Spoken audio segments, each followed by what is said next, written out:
Hi guys, what's up and welcome back to my channel. In today's video, I'm going to be taking you around and showing you my YouTube setup. So a lot of you have been asking me for a while to show you how I film, what camera I use, what lighting goes into it, and everything from there on, okay? And I'm doing a very vlog style video. I don't want to sit down and tell you what I use.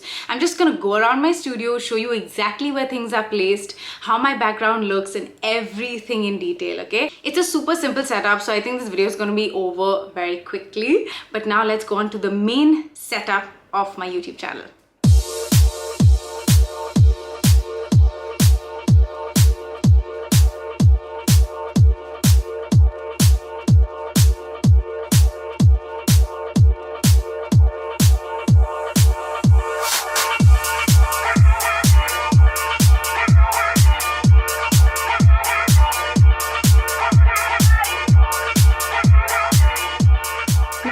This is my studio setup. It's exactly where I sit, and that's my background, which I'm going to talk to you about. But first, let's begin with lighting. This is the lighting device that I use for my channel. It's the only one I use. I don't have any fancy big lighting or soft boxes or ring lights. I used to use ring lights earlier, but I switched to this very soon after watching one of my favorite YouTubers use this as well. So like you can see, I have natural light coming here, but when I use this light, I shut all the curtains and make it completely dark, because a combination of natural light and this makes it kind of yellowish. I've tried it and it doesn't look good. The lighting that I use is Yongnuo. I don't know if I'm pronouncing that right, but you get this on Amazon. I got this in the lockdown in 2020, you guys. So sometimes the price is altered and it may or may not be available, but I'll link it down below. This is the one that I use. It's YN303, and this is the battery that I had earlier already from my ring light. So you can obviously purchase this as well from a camera store or Amazon. I already had this for my ring light, so that sort of helped me when I purchased this light, and I have an extra one. So 2 pieces is what you will need if you're filming YouTube videos, because they go off after an hour 15 minutes.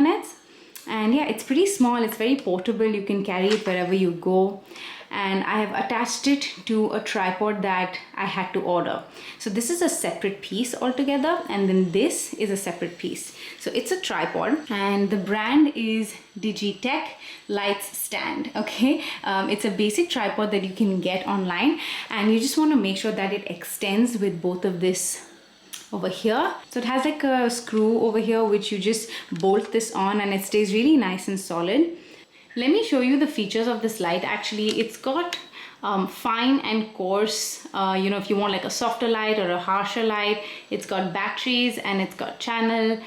So it's got all the settings you'd ever need. You can choose between yellow light and white light whenever you want. You can adjust the temperature by reducing it, increasing it. So it really is a very customizable light. It doesn't restrict you for anything. It comes with a flap. So it comes with this filter. It's got 2 other filters, which is I think orange and yellow, but I put a very neutral one to slide it in. It's very harsh when it doesn't have filters. It can be very blinding to the eye. So that's why they include the filter. So I just slide it in through the socket, and there you go. I'm going to just press this button right here, and the light is on. Like you can see the reflection. It is at 97. I keep mine at a 99. So that's the maximum you can go for light.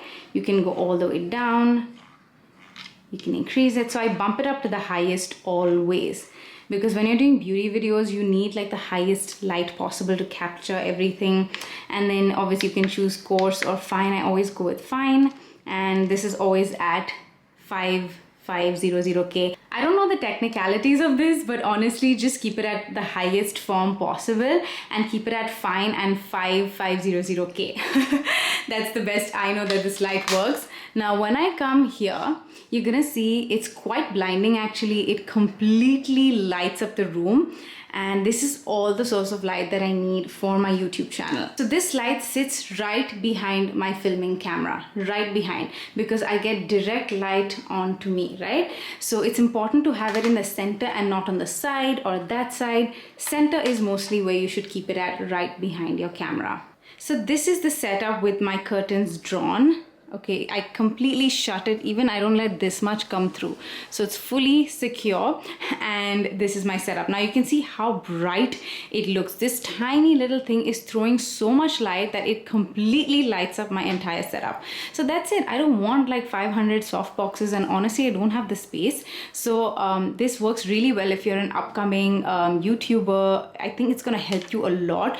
With the curtains shut, this comes out even more. It's got so much throw that it helps a lot. So yeah, you can make this into a yellow like I said earlier, but yellow is not a very flattering light, so keep it at white and the brightest.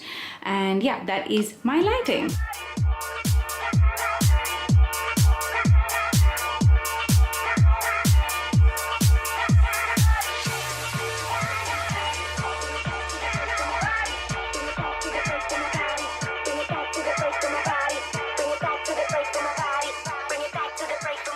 So right in front of my light, you'll find my camera, which is the main thing we're going to talk about today. This is one of the best investments I've ever made, thanks to Jake Sitlani, my brother, who actually told me to get this camera. He knows a lot about, you know, cameras and lights and everything, so he helped me set this up and get equipment. So I should really give it up to him, honestly. So yeah, I'm going to talk to you more about this device, but I just wanted to show you where I sit. So this is my camera. I sit right there on that chair, and that's my background. So yeah, this is the setup, just to show you briefly. Now let's move on to the camera. Okay, let's talk about my camera. This is the EOS 5D Mark IV. This is the camera I've been using for about 2 years, I want to say, and it is one of the best purchases, like I said. This lens comes with the body. Obviously the price is added, I think. So I've mounted my camera on this tripod right here, which is by DIGITEK. I've just come to realize that DIGITEK is a very like solid brand for tripods and stuff. Manfrotto is another one, but it's very expensive. Definitely don't go for the Amazon Basics one, because I've gone through all of them and they're not good. Like with the silver legs, those are very loose. So make sure you buy one really solid one like this one right here. You can just see it, it's 550 LW, and I've had this for a while. So I mount it on here. This is a 24mm lens, like you can see here. So this is the on button. You just switch it on and it goes on. So I'm gonna take the cover off. So this is the setting of my camera, and that's exactly my background. So what I do is, to avoid the door and to avoid this whole plant, I just want part of the plant. So what I do is I just zoom it in using this. So I go very close. If I want to go far, I push back. So I'm going to show you the result. So to crop the door, I'm just going to zoom in, and that is it. Like you can see, the door is out of frame. There's a part of the plant, and that's my ideal background. It's what I want and where I want to be sitting. So I'm gonna show you the settings I usually do. So my ISO is always at 1250, just for reference, because every room can be different, but these are my personal settings. And then this is at 4.0. Okay, it's a touch screen, so that is great. You always want to keep this at the lightest possible. And this is, completely forget the name of this, but I think this is the exposure, and you want to keep it at 125. It's what I do all the time. That's what Jake has taught me. So I've never touched these settings, because once they go off, I can't remember how to reset it. So there are a lot of camera setting, you know, videos online which you can check out. I'm probably the wrong person for that, but because I work alone, I keep it on autofocus mode. That means it tracks my face, so I don't have to manually focus on my face. So that's why, that's the basic settings so far. And a lot of you ask me how I take my pictures, from which camera. This is the camera I take it from. I just have to switch it to the picture mode like this, and it's ready to go for photograph. And then when I want video, I switch it back to video. So all my photographs on Instagram have been taken by this camera right here. So this is me sitting in front of my camera. So this is how it looks, and that's the light, and that's my screen. So that is the monitor where I watch all my stuff happening. All right, so when it comes to the Canon camera charger, this is it. It comes with 2 chargers. Okay, this is one of it, and I always keep one plugged and one inside all the time. And I just want to show you the memory card slot, which is right here. So you put in this big memory card, which is something you'll have to purchase. It's 64 GB, so it's not like a lot, honestly, if you want to film really big videos like I do. And it has another memory card slot, which is really, really great. So I purchased the 128 GB SanDisk card, which is so high in find memory. Like you can shoot for hours and hours, which I love. So when I run out of my memory, I always put this in, and then I have a backup memory card once this is done. That's what I love about this camera. And you just shut it and there you go. Below this we have a battery slot, and this is where the battery typically goes. You will understand with the camera guy once you get the camera. So I always have one up here fully charged, and then I have one here in this slot charging while I finish the other one. So it's very important to get a rhythm with your tech.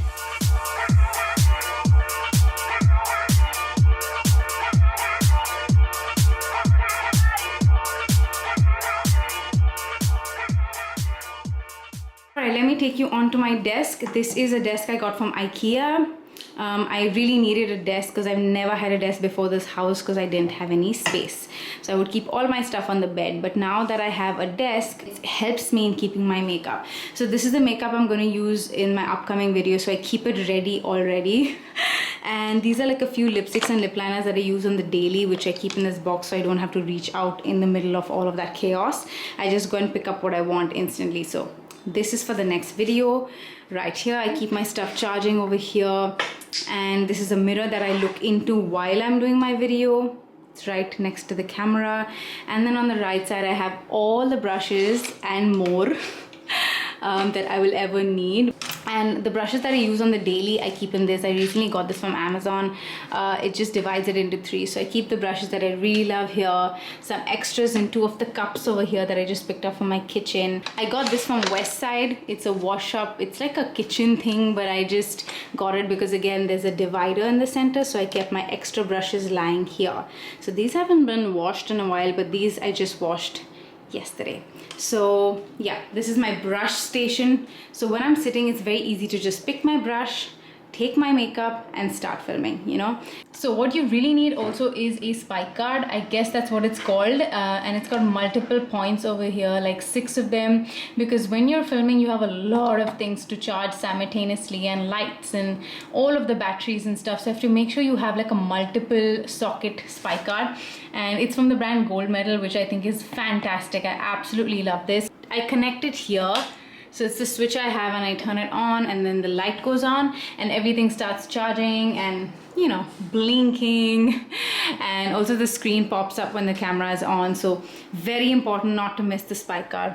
So this is how I am viewed and how I see myself while I'm filming. This is just a view and showing you how it looks like.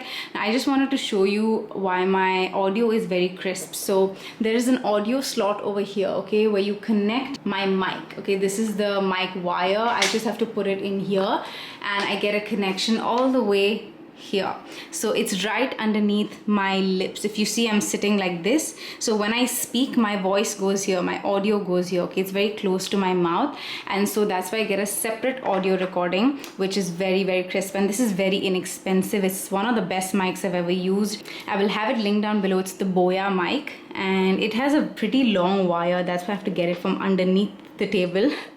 And I put on like a tape here, you know. Yeah, that makes it easier for me to shoot, because if I didn't have the mic, which I did not for a very long time, my voice throw is so far. I'm sitting here and my camera is there, so it does have a good inbuilt audio on the camera, but it's not good enough to capture the crispness of my voice. So for that reason, I'm so far from the camera, I'll have to shout into the camera. So for that, you want to get an external mic and connect it, and you know, you can honestly, you can put it over here like a lapel mic. I prefer to just have it stuck here forever. So this is basically what I see daily when I film. So I'm giving you like the whole shebang right here. Alright guys, coming to my monitor, this is the most important thing. Without this, I cannot film. So if this goes off, I need to wait, because I don't have a viewfinder here where I can see myself shooting. Okay, this camera does not have anything to view yourself on, so you have to buy an external monitor for that reason. And this monitor comes on with this little plug, that is this one right here. I will leave the names and everything down below, but you get this easily available on Amazon. And yeah, you just connect it to this and into the monitor and it plugs in. So this is the HDMI cord. You have to connect it here, okay, and you just have another end. It says in right here, that's where you plug it in. Once you have the HDMI wire connected, which is this one right here, you want to start seeing this onto that monitor. So what you do is you go to menu Okay, and this is the camera, the fifth option, and you go to HDMI display, and then you just say only monitor. So this shuts off and it transfers on to the monitor. All right, so this is what you're seeing now on my monitor, right? So basically I'm gonna just turn this on and look. Hello, that's my background, that's me. This is me waving right in front of the camera. Look. Ta, ta, ta, ta, ta.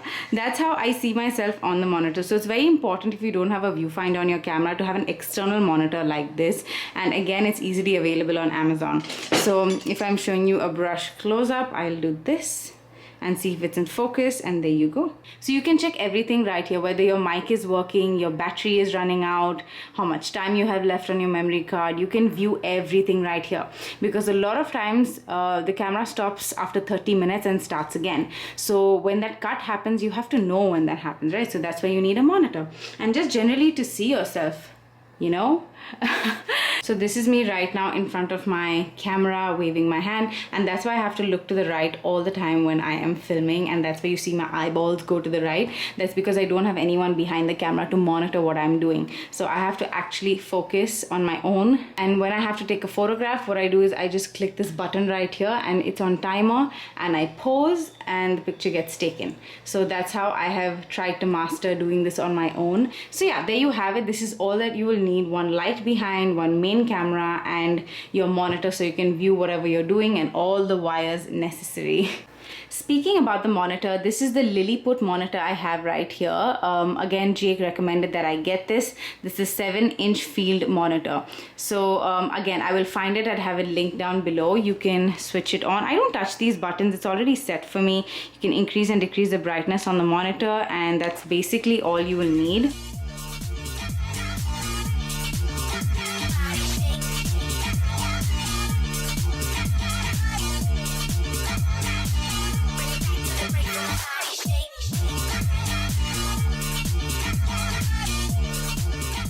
Alright, so when it comes to my background, I really wanted a console table. I wanted to be able to change the things and change my backgrounds whenever I wanted. I used to get very bored with my single setup, so that's why I got this console table. This is from, I want to say, Pepper Fry.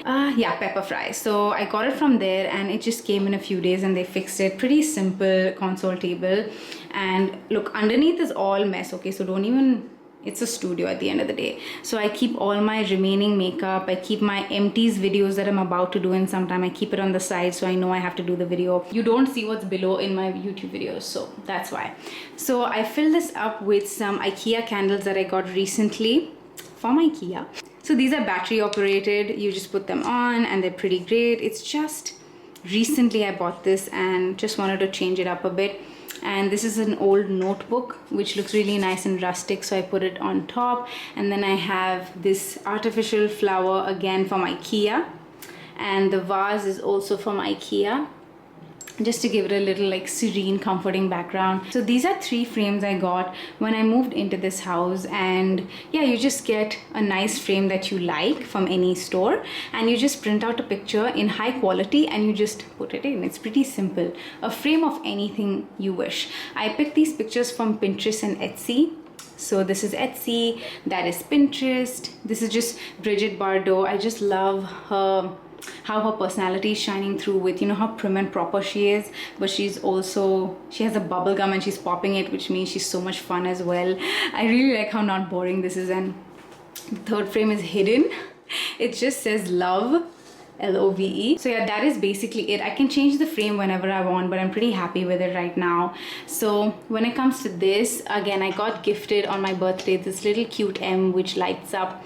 So I keep this here, and then I have a very neutral frame which again was gifted. Or you can also get this on Etsy as well, or Pinterest, and print it out, put it on a basic white frame, and it looks pretty. These are candles I got from Ikea. Again, they're like ombre candles. They come in a pack of 3 and they smell delicious, but I don't think I'll ever light them. I just want them as a background. I really wanted beige, but beige was out of stock, so I got like a pink collection right here, and this is a tray I already had from before.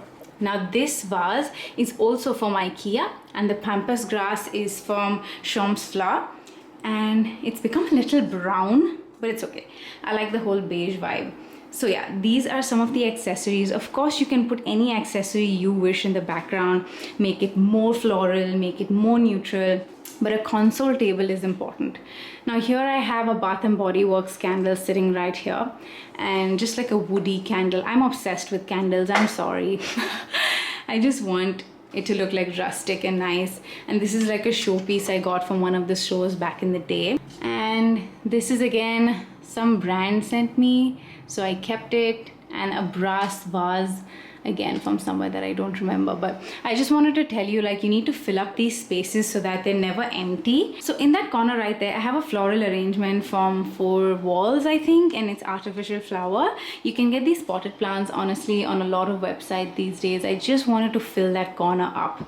I lifted it up with a few of the boxes that I already had. So just like my fires and things are here, so I just like elevated it so it's easier. And yeah, those are my dumbbells and stuff. You don't need to see that, but this is typically what my background looks like from a distance, and it's so cute. It's so full of neutral colors with a little pop of pink, which I love.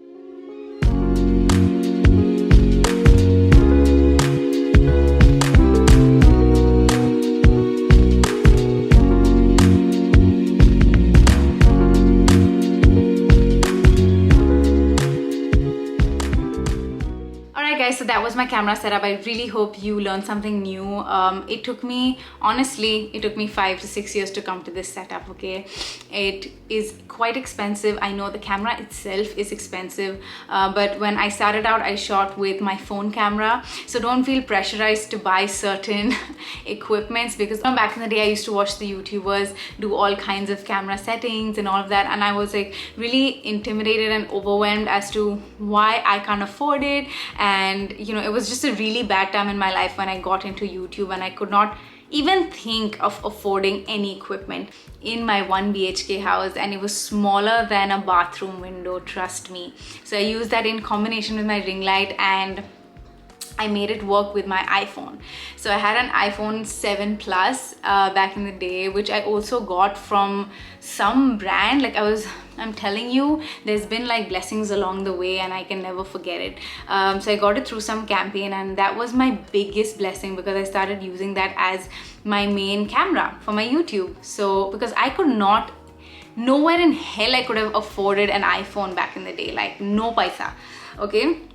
So I used to flip my phone, stack it up on books, put it on tripods, okay? And then finally Jake convinced me to buy the camera, and he's like, trust me, it's gonna be the best thing you'll do for your channel. And I was so hesitant because I still felt it was so expensive, but you know what? I just dove right into it, and I'm like, it's been 4 years now. I think I can collect some money and get myself a camera that I've always wanted and bump up my quality. Because as a creator, it's very important to give good quality content, no matter which device you're using. You could use your iPhone, but making sure the lighting is clear, making sure what you're showing is in focus is very important. If you see, over the years, even though I used my phone, I made sure that everything was crystal clear, everything was visual. So just a few tips from one YouTuber to another is just focus on your lighting, because that changes the game. Even if you have an iPhone and you have solid lighting, like a good sun coming through your window, it's all you'll ever need. Definitely do your research, go and look at more other YouTubers' videos, see what vibe suits you more. If this is not your vibe, what other camera can you get? And the settings are pretty easy. The camera guy will tell you himself, or you can go online and learn the camera settings, because I'm not the right person for that. Otherwise, I would have guided you. So yeah, this is my personal setup after 6 years of being in this industry, doing trial and error, messing up my settings, my lightings being too yellow at the time, and all of that did not suit me, but that's something I just had to do because I had no choice. Okay, so don't feel pressurized, but just if you can ever upgrade, these are the best things you can do and get. I feel like I'm very comfortable with the setup I have right now, and I might take it with me for years because it occupies less space. Bombay mein flat choti hoti hai aur ye space bhi chota hai, but I love my studio. I just got my studio just a few months ago. So all of this takes hard work, it takes consistency, it takes willpower, it takes bravery to just stick through being a creator, okay? Because social media is a lot, But if you just put yourself out there and be authentic and you commit to creating and commit to putting your videos out just purely for your passion, your art, and just to help and serve people, I think that's all you need. That's enough motivation. So yeah, get your equipment on and get going, and I really hope you enjoyed watching this video. Thank you so much, and I will see you in my next one. Bye, you guys. Love you.